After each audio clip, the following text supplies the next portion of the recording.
এত ভালোই লোক বল ক্যারি করতে পারবে, বেশি দূরে যাওয়া যাবে না, আস্তে আস্তে যাইতে হবে। না এমনি বলতেছি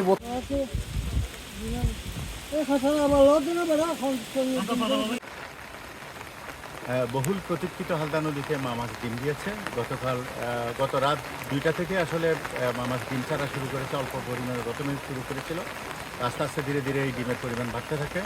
এখনও পর্যন্ত ডিম সংগ্রহকারীরা খুব উৎসব সহকারে, আনন্দ সহকারে তারা ডিম সংগ্রহ করছে। আরও 2-3 ঘন্টা হয়তো তারা ডিম সংগ্রহ করবে এবং প্রায় 300 থেকে 350 নৌকা ইতিমধ্যেই হালদা নদীতে ডিম সংগ্রহের কাজে নিয়োজিত রয়েছে। আশা করছি এবার যেইভাবে পরিবেশ পরিস্থিতি বা যেভাবে পর্যাপ্ত বৃষ্টি আছে, আশা করি অন্যান্য বছরের চেয়ে ভালো ডিম সংগৃহীত হবে।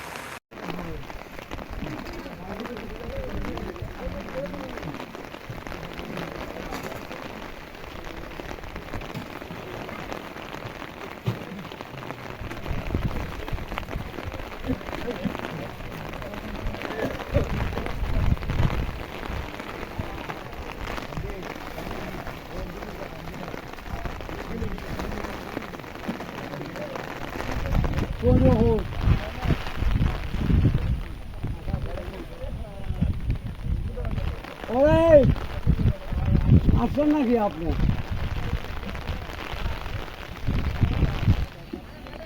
কবালতি ভাইয়ন ইনশাআল্লাহ আল্লাহ যদি আমাদের 10 বালতি হয়।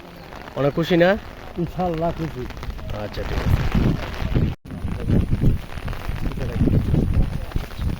খাওয়ার নৌকা, কয়টা নৌকা নিয়ে আপনি ডিম ধরেছেন? আমার থেকে হচ্ছে 8টা নৌকা। 8টা নৌকা থেকে এখন বর্তমান ডিম সংগ্রহ মানে ওই কুয়ার মধ্যে নিতেছে এখন সবগুলো। আচ্ছা, আনুমানিক কয় বালতি করে পাইছেন প্রত্যেকটা নৌকাতে? প্রতি নৌকায় 8 বালতি করে পাইছে, 8 বালতি 10 বালতি এরকম হবে। তো আপনারা কি খুশি? হ্যাঁ খুশি খুশি। ডিম সংগ্রহ করতে পেরে আপনারা খুশি না? অবশ্যই খুশি, অবশ্যই খুশি। ঠিক আছে।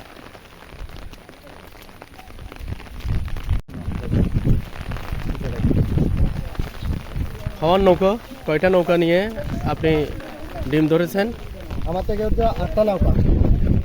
8টা নৌকা থেকে এখন বর্তমান ডিম সংগ্রহ মানে ওই কুয়ার মধ্যে নিতেছে এখন সবগুলো। আচ্ছা, আনুমানিক কয় বালতি করে পাইছেন প্রত্যেকটা নৌকাতে? প্রতি নৌকায় 8 বালতি করে পাইছে, 8 বালতি 10 বালতি এরকম হবে। তো আপনারা কি খুশি?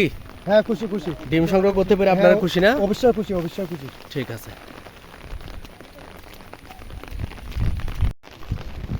রাত 2টার দিকে হালদা নদীর আমকুয়া যে পয়েন্টটি আছে, সেই পয়েন্টে কাঠজাতীয় মা মাছ পুরোদমে ডিম ছেড়েছে। জ্বরের সাথে সাথে সেই ডিম হালদার নদীর বিভিন্ন অংশের মধ্যে ছড়িয়ে পড়ে এবং ডিম সংগ্রহকারী ভাইরা রাত 2টা থেকে তারা তাদের নৌকা নিয়ে তারা ডিম সংগ্রহ করে এবং আমরা সরাসরি কথা বলে দেখেছি প্রত্যেকটা নৌকাতে গড়ে 4 থেকে 5 বালতি ডিম সংগ্রহ করা হয়েছে এবং এতে ডিম সংগ্রহকারী ভাইরা কিন্তু তারা খুবই আনন্দিত।